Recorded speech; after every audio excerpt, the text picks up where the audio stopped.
дар мусобиқаи Hero Intercontinental Cup 2019 мухлисон дар бозии мунтахабҳои Ҳиндустон ва Тоҷикистон шоҳиди задани 6 гол шуданд. Ду қисми бозӣ тамоман ба ҳам монанд набуданд ва шогирдони Усмон Тошев бозии ҷолиби худро дар пайти дуюм нишон доданд.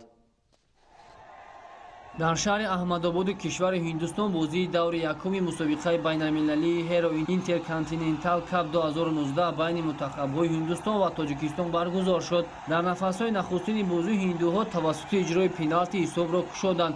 Сунил Четри тӯбро вориди тури дарвозаи мунтахаби мо сохт.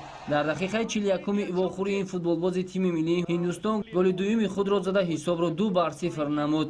қисмати аввали бозӣ бо ҳамин натиҷа хатм шуд. Шогирдини Усмон Тошев дар қисми дуюми бозӣ пурра ба хати ҳамла гузашта, дарвозабони мунтахаби Ҳиндустонро маҷбур намуданд ки 4 бор тӯбро аз дохили тури дарвозааш берун рорад. Голи нахустини мунтахаби Тоҷикистонро дар дақиқаи 56-уми рақобат Комрон Турсунов зада ҳисобро 2-1 сохт.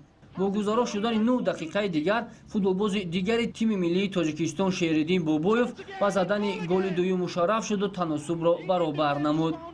дар дақиқаи 71-уми рақобат баъд аз як бозигузории зебо Муҳаммадҷон Раҳимов голи сеюмро зада Тоҷикистонро дар ин вохӯрӣ мушкил ба пеш баровард. ба натиҷаи ниҳоии ин дилдор бошад, футболбози мунтахаби Тоҷикистон Шаҳром Самиев нуқтаи ниҳоӣ гузошта ҳисобро 4-2 бар суди футболбозони тими миллии Тоҷикистон сохт. баъди васила дар мусобиқаи байналмилалии мазкур Тоҷикистон бозии аввалини худро бо ғалаба ҷамъбаст намуд. дар даври дуюм футболбозони тоҷик бо мунтахаби Кореяи Шимолӣ рӯбаро мешавад. бозии сеюми хешро мунтахаби кишвар санаи 15 июл бо дастаи мунтахаби Сурия доир хоҳад кард.